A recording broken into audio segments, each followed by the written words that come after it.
Good morning बच्चों, care welcome. Memorial CBSE school Mudhol आपको स्वागत करता है। बच्चों, पिछले कक्षा में हम दूसरा अध्याय तलाश में भारत के अतीत की झांकी में नेहरू जी को भारत के भूतकाल वो प्रेक्षणिक स्थल मतलब प्रवास स्थल जो होते हैं, भारत के जो स्थल है, जिस स्थल में नेहरू जी जाते हैं उधर उनको क्या होता है, तो उस स्थल के बारे में और जिस भित्ति चित्र देखते हैं, दीवार पर हो या वो मूर्ति पर हो, मूर्ति का चित्र देखते हैं उन्होंने, तो वह उसका पीछे का पूरा कहानी लेकर नेहरू जी की आंखों के सामने आ जाता था। तो उसके लिए उन्होंने कुछ उदाहरण लेकर भी हमें जानकारी दिए थे। फतेहपुर सिकरी का, ठीक है, और महान सम्राट कौन है, अशोक जी का, और उसी तरह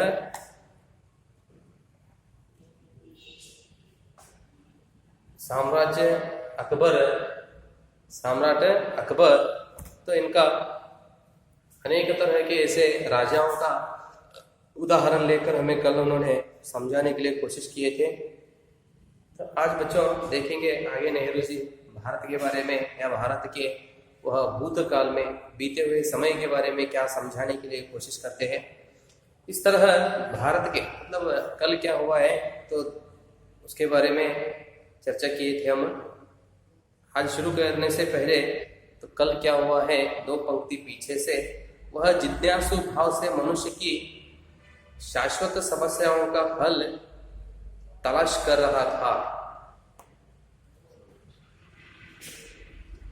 शाश्वत समस्याओं का हल तलाश कर रहा था, यहाँ तक हम कल देखे थे बच्चों। आइए आगे क्या होता है देखेंगे। इस तरह भारत के इतिहास की लंबी झांकी अपने उतार चढ़ावों के और विजय पराजयों के साथ जैसे धीरे धीरे मेरे सामने खुलती जा रही थी। तो इस तरह क्या हुआ, भारत के इतिहास की तब वह क्या बीत गया है, तो बीते हुए समय के बारे में लंबी झांकी अपने उतार चढ़ाव मतलब उतार चढ़ाव के और विजय पराजयों के साथ, विजय पराजय मतलब जीत हासिल करना, हार जाना, विजय पराजयों के साथ जैसे धीरे धीरे मेरे सामने खुलती जा रही थी। खुलना मतलब वह विषय नेहरू जी के आंखों के सामने क्या हो रहा था, आ रहा था, पूरा विषय मेरे सामने खुलती जा रही थी। खुलना मतलब ओपन, ठीक है। मुझे इतिहास के 5000 वर्ष से चली आ रही इस सांस्कृतिक परंपरा की निरंतरता में कुछ विलक्षणता प्रतीत होती थी। विलक्षणता मतलब व्यक्तित्व,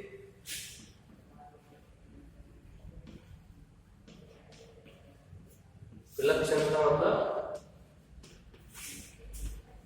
व्यक्तित्व, ठीक है।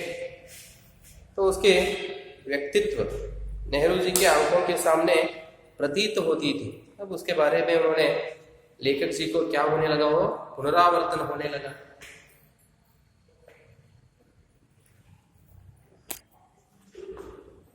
नेहरू जी जिस स्थान पर उन्होंने जाते हैं उधर हर एक स्थान के संस्कृति और उस स्थल की परंपरा, यह सभी क्या हो गया, उसका व्यक्तित्व निरंतर नेहरू जी की आंखों के सामने वह प्रतीत होने लगा। यह परंपरा जो दूर दूर तक जनता में फैली थी, ठीक है, यह परंपरा क्या हुआ, इस तरह जब नेहरू जी को यह प्रतीत हो रहा था, उसी तरह सभी यह दूर दूर तक के जनता में फैली थी और जिसने उस पर गहरा प्रभाव डाला। यह हर एक विषय या उस स्थल के व्यक्तित्व और परंपरा, हर एक व्यक्ति पर उन्होंने क्या किया था, गहरा प्रभाव डाला था। मतलब उसका प्रभाव हर एक व्यक्ति पर क्या हुआ, प्रतीत होने लगा। तो यहाँ तक लेखक जी नेहरू जी भारत के अतीत की झांकी मतलब उन्होंने भूतकाल के बारे में हमें बहुत अच्छी तरह से, मतलब भूतकाल में भारत देश की वह सभ्यता और संस्कृति जिस तरह था, ठीक है, अब उसका वह रूप जिस तरह बदल गया है, हर एक बहुत सारे विषय के बारे में हमें जानकारी दी। अब आगे का भाग है, उसमें भारत की शक्ति और सीमा। अगला भाग क्या होता है? भारत की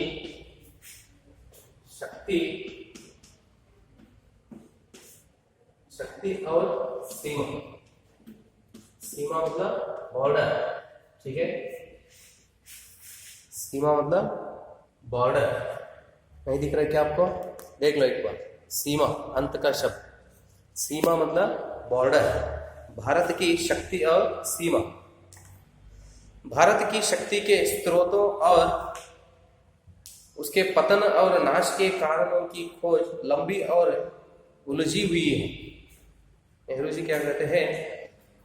अब इस भाग कौन सा है? भारत की शक्ति और सीमा, मतलब भारत की शक्ति और उसकी बॉर्डर, मतलब सीमा कहाँ तक है उसके बारे में उन्होंने कहते हैं।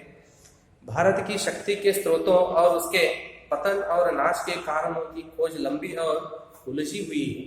देख लो उन्होंने क्या कहते हैं? स्रोत मतलब मूल, ठीक है, मूल, और उसके पतन मतलब वह नाश हो जाओ, नाश के कारणों की खोज लंबी और उलझी हुई है। जिस तरह भारत की शक्ति और सीमा नाश हो गई है, स्रोत मतलब उनका मूल ढूंढने के लिए, खोज मतलब सर्च, किस तरह वह नाश हुआ है, वह कारण उन्होंने सोचते हुए, मतलब खोजते हुए, सर्च करते हुए लंबी और उलझी हुई है।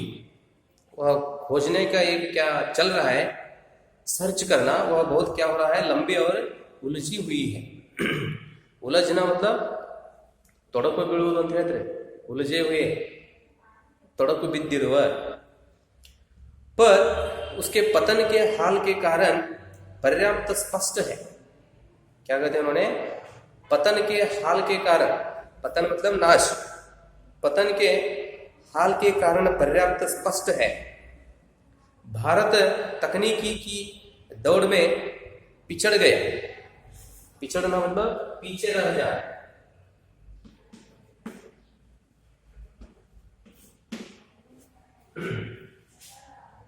पिछड़ा मतलब पीछे रह जाए, ठीक है। तकनीक इसका अर्थ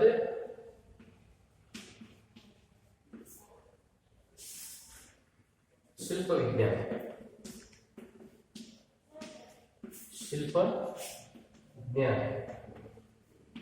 ठीक है।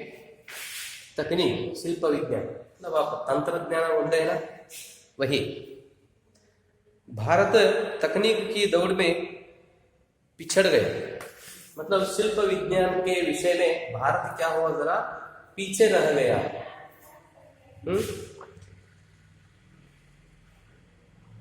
पिछड़ गया। और यूरोप जो तमाम बातों में एक जमाने से पिछड़ा हुआ था, यूरोप देश के कहते हैं उन्होंने, तमाम मतलब संपूर्ण,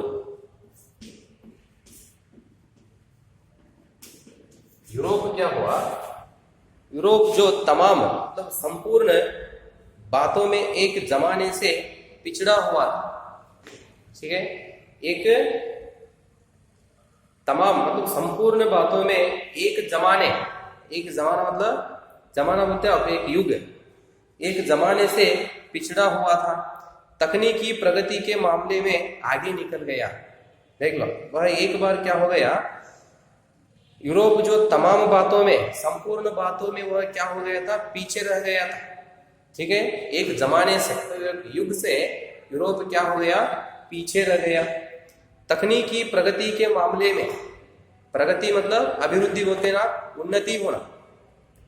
तकनीकी मतलब शिल्प विज्ञान की प्रगति में, मतलब उन्नति में, अभिवृद्धि से वह क्या हो गया, आगे निकल आया। मामला मतलब विषय,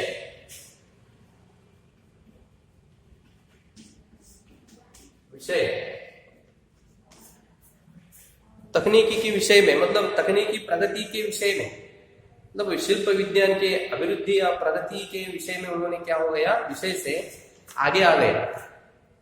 इस तकनीकी विकास के पीछे विज्ञान की चेतना थी तथा हौसलामंद जीवनी शक्ति और मानसिकता थी। क्या कहते हैं, इस तकनीकी विकास के, तकनीकी मतलब यह शिल्प विज्ञान के विकास में, अभिवृद्धि में, ठीक है, अभिवृद्धि के पीछे विज्ञान की चेतना थी। जब यह तकनीकी अभिवृद्धि होती है उस देश की विज्ञान क्षेत्र क्या होता है, अभिवृद्धि होता है। अब ये क्या है, आधुनिक काल में हुआ है ऐसा। अभिवृद्धि होना मतलब उन्नति पाना। तो तकनीकी में तकनीकी की विकास होता है, उससे क्या होता है, उस देश की विज्ञान क्षेत्र बहुत अभिवृद्धि पाता है, मतलब उन्नति पाता है। विज्ञान की चेतना थी मतलब वह बहुत खुशी से क्या होता है, अभिवृद्धि होता है। तथा हौसलामंद जीवन शक्ति, हौसलामंद मतलब उत्साह या साहस,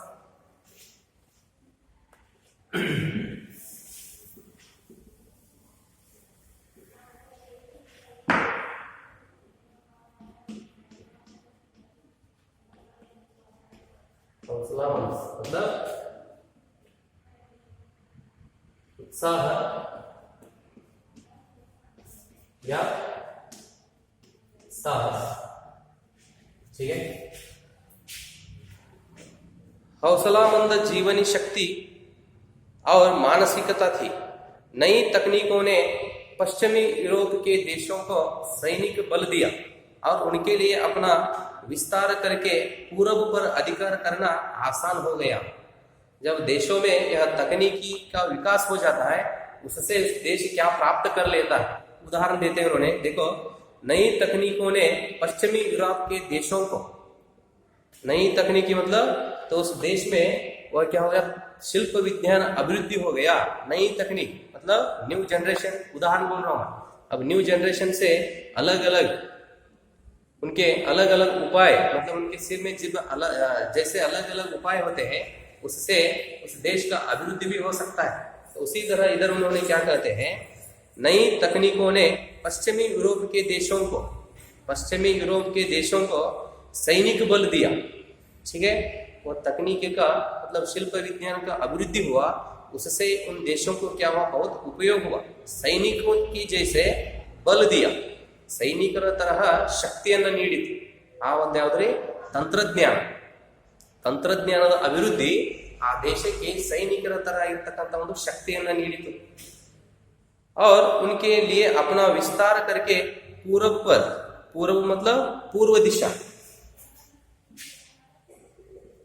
पूरब मतलब पूर्व दिशा, ठीक है, पूर्व दिशा, पूर्व दिक्कु ಅಂತ ಹೇಳ್ತಾರಲ್ರಿ ಹಾಗೆ। उनके लिए अपना विस्तार करके पूरब पर अधिकार करना आसान हो गया। देखो उधर क्या होता है, वो तकनीकी की विकास से उस देश के मतलब यूरोप देश के देशों को सैनिक बल दिया और उनके लिए अपना विस्तार करके पूरब पर मतलब पूर्व दिशा पर क्या किया उन्होंने, अधिकार करना आसान हो गया। मतलब राज्यभार करना या अधिकार करना क्या हो गया, बहुत सरल हो गया, आसान, इजी। यह केवल भारत की ही नहीं लगभग सारे एशिया की कहानी है। तो इस तरह जब उस देश के तंत्रज्ञान में विकास आ गया, यह क्या है, सिर्फ यूरोप देश को ही नहीं, ये पूरा एशिया के लिए क्या है, ये उपयोग है, एशिया की कहानी है। सिर्फ यूरोप देश में ही ऐसा विकास नहीं हुआ, यह पूरा एशिया के विकास का उदाहरण है। समझ में आ रहे हैं ना। अब एशिया मतलब एशिया खंड बोलते हैं ना, ये क्या है, सारे एशिया की कहानी है। ऐसा क्यों हुआ, इस गुत्थी को सुलझना ज्यादा मुश्किल है, ठीक है। उन्होंने कहते हैं ऐसा क्यों हुआ, मतलब इस तरह विकास कैसा हुआ, क्यों हुआ, इस गुत्थी को सुलझाना ज्यादा मुश्किल है। गुत्थी मतलब उलझन, गुत्थी इसका अर्थ उलझन।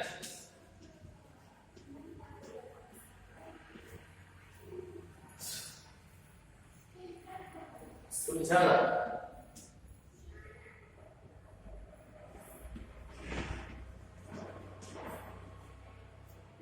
सुलझाना मतलब हल करना, ठीक है। उन्होंने क्या कहते हैं, इस तरह जब विकास हो गया, इस बुद्धि को सुलझाना ज्यादा मुश्किल है। मतलब उलझन मतलब ತೊಡಕು ಅಂತ ಹೇಳ್ತಿರಲ್ಲ, ಉಲ್ಜನ್ मतलब ಬುದ್ಧಿ मतलब ಉಲ್ಜನ್, ಉಲ್ಜನ್ ಅಂದ್ರೆ ತೊಡಕು ಅಥವಾ ಗಂಟು ಬೀಳುವುದು ಅಂತಿರ್ತಿರಲ್ಲ, ಅದರ ಅರ್ಥ। ठीक है, ಬುದ್ಧಿ को सुलझाना ज्यादा मुश्किल है ಅಂದ್ರೆ ಆ ಗಂಟನ್ನ ಬಿಡಿಸುವುದು, ಹಲ್ ಕರ್ನ ಬಗೆಹರಿಸುವುದು ಅಂತ ಹೇಳ್ತಾರೆ, ಬಗೆಹರಿಸುವುದು। ऐसा क्यों हुआ इस बुद्धि को, मतलब यह जिस तरह विकास हुआ, ठीक है, वो विकास तंत्रज्ञान की उपयोगिता से यह विकास कैसा हुआ, क्यों हुआ, तो इस समस्या को हल करना क्या है, बहुत मुश्किल है। क्योंकि पुराने समय में तो भारत में मानसिक सजगता और तकनीकी कौशल की कमी थी नहीं। क्या कहते हैं उन्होंने, पुराने समय मतलब आदिकाल में भारत में मानसिक सजगता, सजगता मतलब सजग रहना बोलते हैं आप, सजगता मतलब जागृत या सचेत, सचेत या जागृत, ठीक है। पुराने समय में तो भारत में मानसिक सजगता और तकनीकी कौशल की कमी थी नहीं, किंतु बाद की सदियों में उत्तरोत्तर गिरावट का आभास होने लगता है। गिरावट मतलब पतन,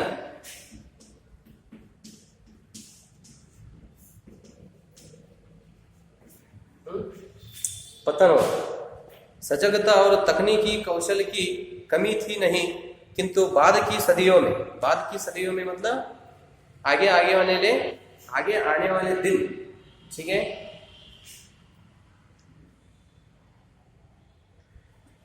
क्या कहते हैं उन्होंने, पुराने समय तो भारत में मानसिक सजगता और तकनीकी कौशल की कमी थी नहीं। देखो, भारत के मानसिक सजगता मतलब भारत के लोग मानसिक रूप से क्या वे जागृत, सचेत, जागृत और तकनीकी कौशल की कमी थी नहीं, ठीक है। हर एक व्यवस्था थी, हर एक विषय की व्यवस्था थी, किंतु बाद की सदियों में उत्तरोत्तर गिरावट का आभास होने लगता था। गिरावट मतलब पतन, पतन होना मतलब नाश होना। बाद के सदियों में मतलब आगे आने वाले युग में, ठीक है। तो आगे आने वाले युग में क्या हो गया, उत्तरोत्तर गिरावट का, गिरावट मतलब पतन, पतन होने का आभास होने लगता है, ठीक है। जीवन की लालसा और उद्यम में कमी जा आती है। क्या कहते हैं उन्होंने, लालसा मतलब अभिलाष, इच्छा बोलते हैं ना। जीवन की इच्छा और उद्यम में कमी आ जाती, कमी मतलब ಕೊರತೆ ಅಂತ ಹೇಳಿದ್ರೆ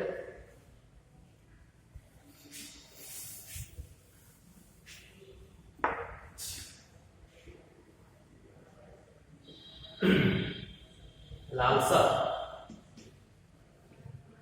लालसा मतलब अभिलाषा।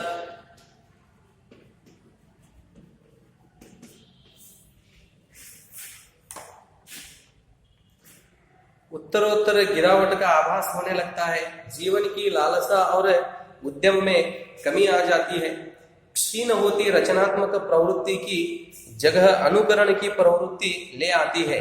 क्षीण होती मतलब वह कमी होना, कम होना, क्षीण, क्षीण होती रचनात्मक प्रवृत्ति की जगह है, मतलब क्या हो रहा है, वो क्षीण होता जा रहा है, मतलब पतन होता जा रहा है। ऐसे एक प्रवृत्ति की जगह में, तो ऐसे एक स्थिति की जगह हमें अनुकरण की प्रवृत्ति ले लेती है, ठीक है। तो उस समय वह जिस तरह पतन होते जा रहा है, तो उस स्थिति में हम क्या करना है, अनुकरण की प्रवृत्ति ले लेती है। जहां कामायाबी के साथ विद्रोही विचार पद्धति ने प्रकृति और ब्रह्मांड के रहस्यों को भेदने का प्रयास किया था।